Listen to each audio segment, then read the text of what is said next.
The podcast you're about to hear includes the story of a Katzie man named Slumach. Members of the Katzie First Nation have been instrumental in us telling this story properly. We acknowledge that the story of Slumach originates from the ancestral lands of the Katzie people. What you're about to hear, you may find graphic and violent in nature. Listener discretion is advised. As the clock strikes midnight on January 1st, 1845, the new year holds lots of promise. At the end of the month, Edgar Allan Poe publishes The Raven for the first time in the New York Evening Mirror. But tragedy strikes in September when Irish potato crops fail, leading to the Great Famine, where an estimated 1 million people die in Ireland and over 2 million flee. A month later, Richard Wagner's operatic masterpiece, Tannhäuser, debuts in Germany. And if you're a fan of Bugs Bunny, you definitely recognize it.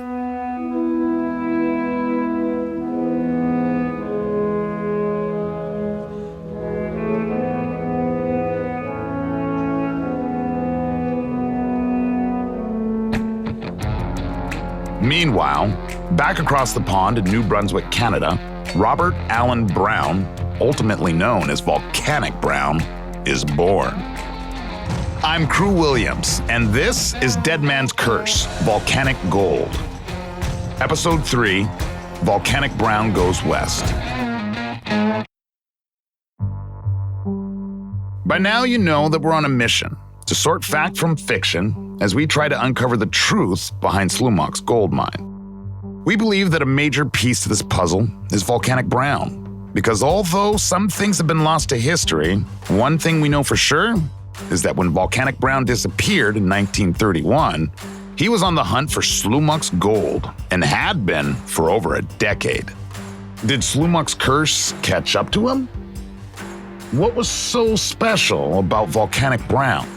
During his lifetime, from the 1840s to the 1930s, this was a time when North Americans living in urban centers like New Westminster, Victoria, Seattle, Chicago, Toronto, these urban centers were going through these existential crises. These urbanites were out there looking for role models in some way. They would love to have sort of the curmudgeonly prospector who would come into town now and then, and you could write up a story about him, and it would inspire young boys to want to go off into the forest and, cut down trees and become a Boy Scout, and this kind of thing.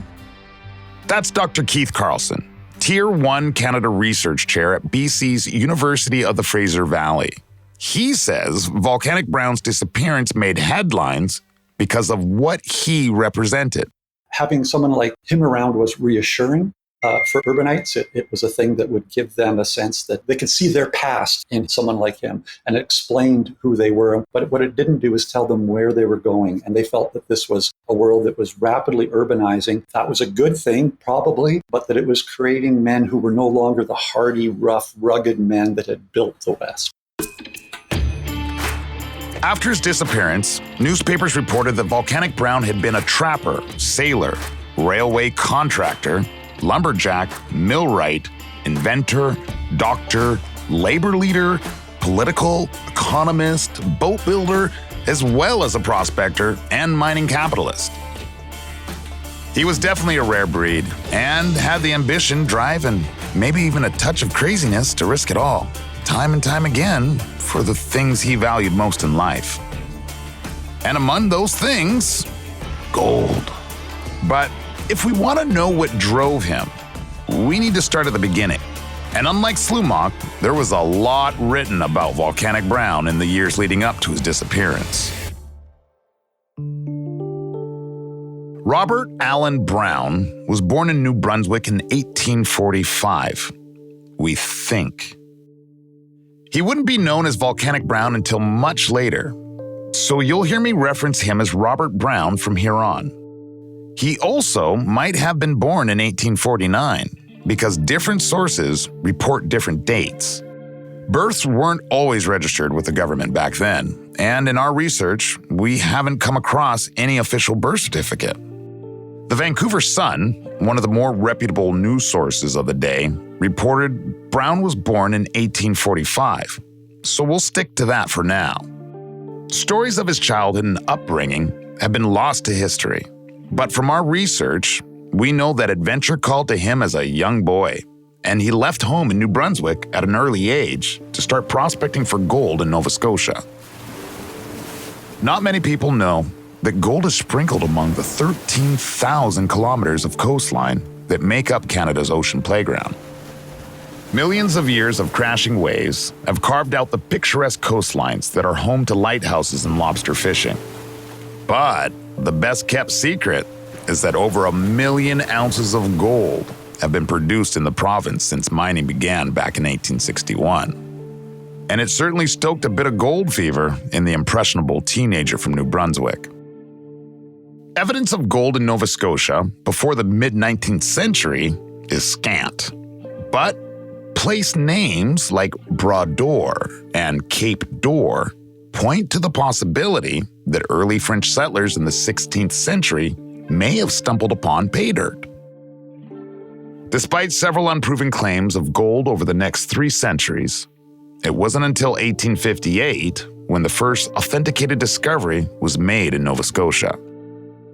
Captain Champagne Lestrange of the Royal Canadian Artillery found gold in the area of Moosland, some 65 kilometers northeast of Halifax, the provincial capital.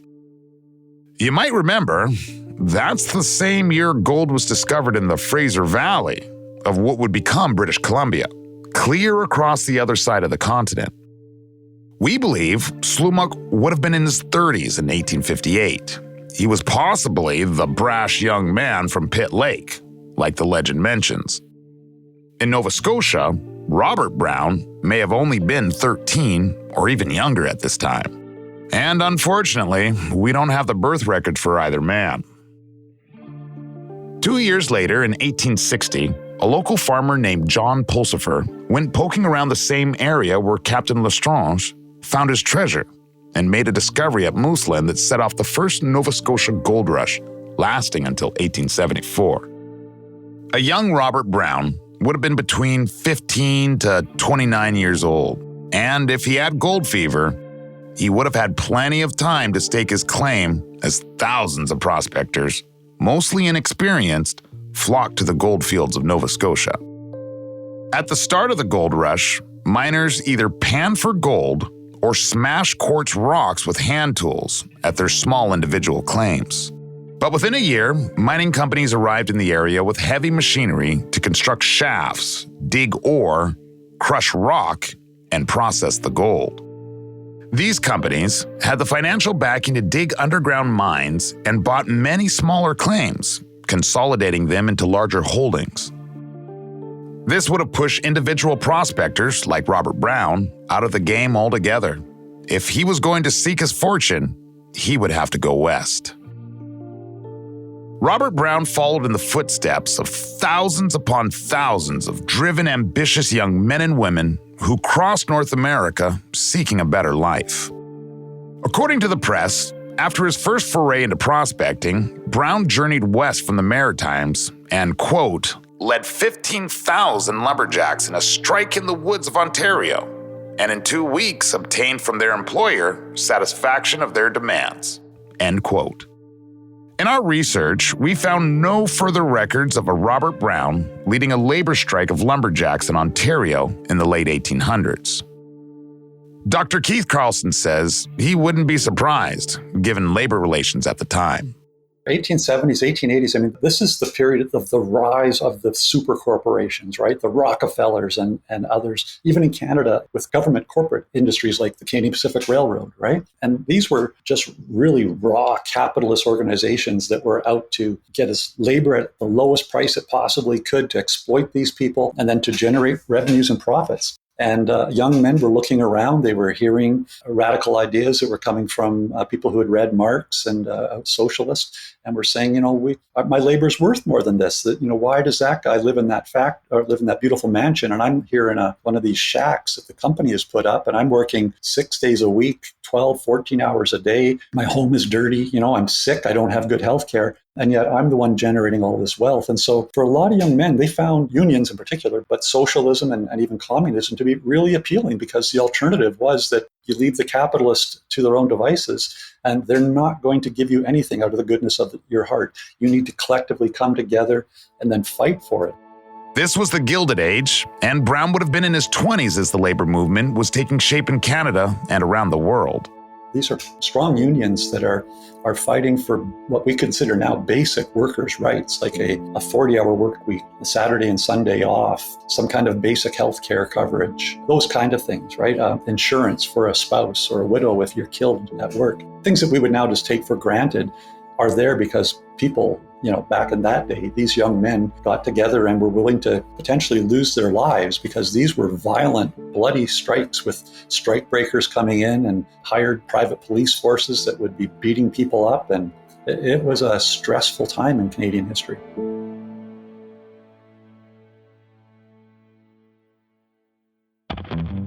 Around this time, Robert Brown got one of his first nicknames and became known as Crazy Brown. Likely for his willingness to speak truth to power. That was risky business, especially towards the end of the 19th century. But Brown answered the call of destiny as he continued to search for gold. According to newspaper accounts, he prospected the Lake of the Woods in Ontario and, quote, made a rich strike, not being able to obtain title, owing to a dispute between the governments of Ontario and Manitoba as to which controlled the territory. He covered up his find and left the country, end quote. As he journeyed west across the prairies and into the Canadian Rockies in the 1870s, Brown straddled the world's longest unpatrolled border. He zigzagged as he reportedly prospected in the U.S. state of Idaho, as well as in the Big Bend region of British Columbia, around the northernmost reaches of the Columbia River, over 400 kilometers northeast of what is now downtown Vancouver. He did this just as the Cariboo Gold Rush petered out. The actual rush did not begin until 1861, along the upper reaches of the Fraser River, a couple hundred kilometers to the west in central BC. By 1867, the gold rush was all but over, but the whiff of gold remained in the air after the easiest findings were mined by thousands of prospectors. Disenchanted with his findings in the Big Bend area, Brown made a dugout canoe from a cedar tree and floated down the Columbia River, prospecting for gold and trapping fur on both sides of the border. Around this time, plans for the Canadian Pacific Railway, decades in the making, began to take shape. In fact, it was this promise of connecting Canada coast to coast that convinced the Crown Colony of British Columbia to join the Canadian Confederation back in 1871. For the folks less familiar with Canadian history, the Confederation was the process by which British North American provinces and territories were united to become the Dominion of Canada, eventually resulting in the remarkable nation we know today. Built between 1881 and 1886, the Canadian Pacific Railway would be the largest infrastructure project in Canada's history. It mirrored the first transcontinental railroad that linked the United States from coast to coast some 20 years earlier.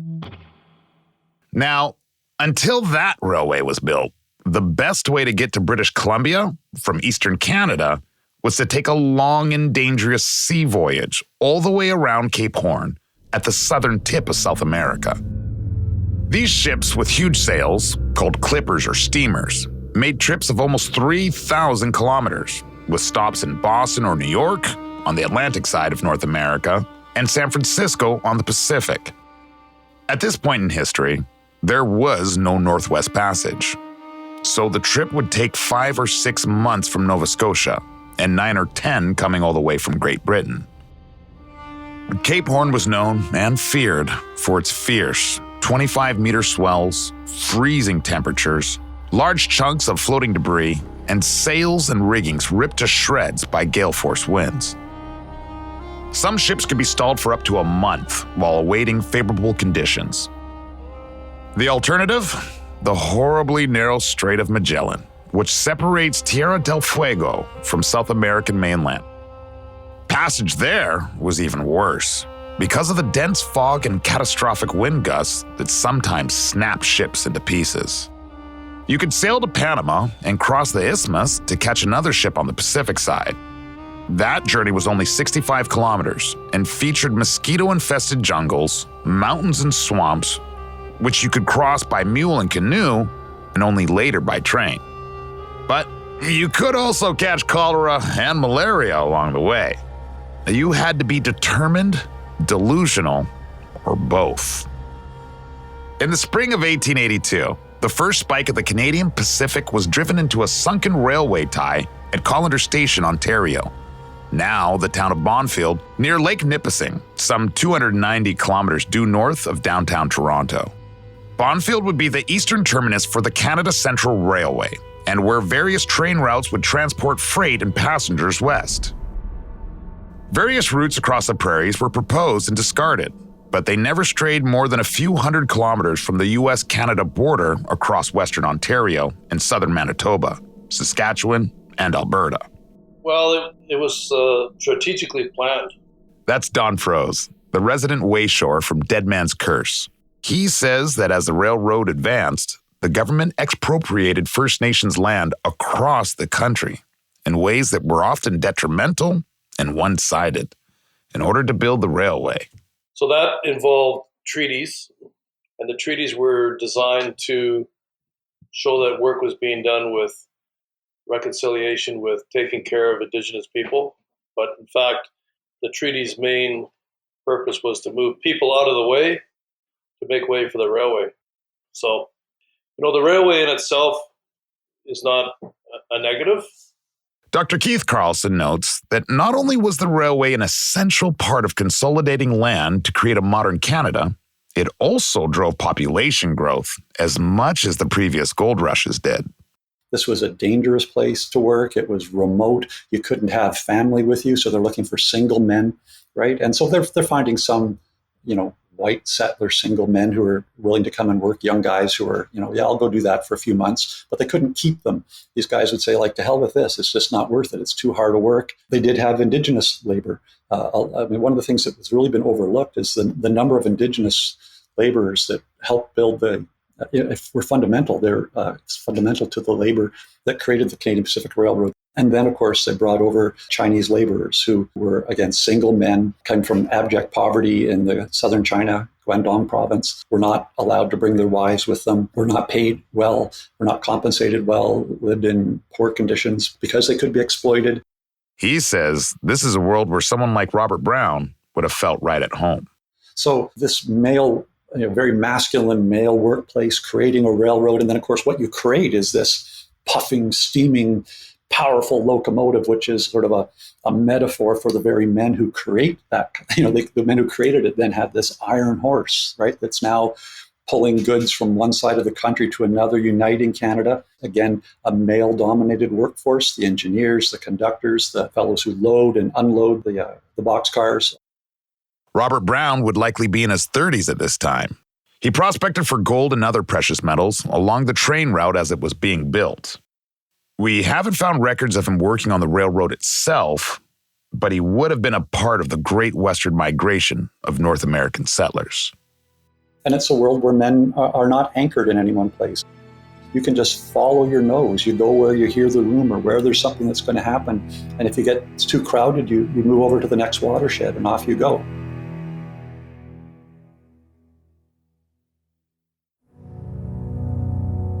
By 1883, construction was progressing rapidly across the prairies and through the Canadian Rockies between Alberta and BC. Funds for construction were running low, and the railway, which had been funded from a complex mix of not quite public and private sources, turned to the government for help. On January 31st, 1884, the government passed the Railway Relief Bill, providing a further $22.5 million in loans to the Canadian Pacific Railway. The total cost of building the railway would end up being $1.75 billion in today's dollars. Port Moody, British Columbia, was originally chosen to be the western terminus of the Canadian Pacific Railway in 1879. For those following their fate west, this was supposed to be their final destination. Port Moody is located at the eastern end of the Burrard Inlet, a natural deep-water harbor leading into the Strait of Georgia and the Pacific Ocean. The first train pulled into the station in 1885, and a year later, the government extended the railway 19 kilometers west to the town site of Granville. Port Moody lost its position as the western terminus of Canada's Great Transcontinental Railroad. In 1886, Granville would be renamed Vancouver. And where in the journey west was Robert Allen Brown? He was now in his late 30s and not yet called volcanic. He settled for good in Grand Forks, British Columbia on February 22, 1884, just under 500 kilometers from Port Moody, which is barely 10 kilometers from where Slumach shot Louis B. in 1890, setting off the historical murder mystery and legend that we're investigating today. Both Robert Brown and Slumach were comfortable in the wilderness and could sniff out treasure. Would they have known of each other? And how did Robert Brown become the rough-and-tumble prospector known as Volcanic? Brown made some serious discoveries in British Columbia. He staked it all, and he basically worked his way across lower British Columbia. And when did he first find out about Slumach's gold? He made a name for himself very quickly. He was able to push himself and get himself out there, right in the middle of the mining world. That's next time on Dead Man's Curse, Volcanic Gold. Thank you for joining me, and special thanks to Dr. Keith Carlson and Don Froese for their work on this episode. Dead Man's Curse is hosted by myself, Kru Williams, and written by Ernest White II and Dila Velasquez. Our producers are Dila Velasquez and Jessica Young. Audio producers are Rosalind Kufor and Rob Johnston. Sound design by Rob Johnston. Our associate producer and Indigenous cultural and heritage consultant is Gail Starr. Our executive producers are Chris Duncombe, Ernest White II, Michael Francis, Kru Williams, Tim Hardy, and David Way. Dead Man's Curse is a production of Curious Cast, podcast for curious minds, and Great Pacific Media. For more information on this episode, please check notes for additional social media and website information. Thanks so much for listening. We'll see you next time on Dead Man's Curse, Volcanic Gold. For more information on this episode, follow us on social media, check out our website, and check out our show notes for additional information. We'll see you next time on Dead Man's Curse, Volcanic Gold.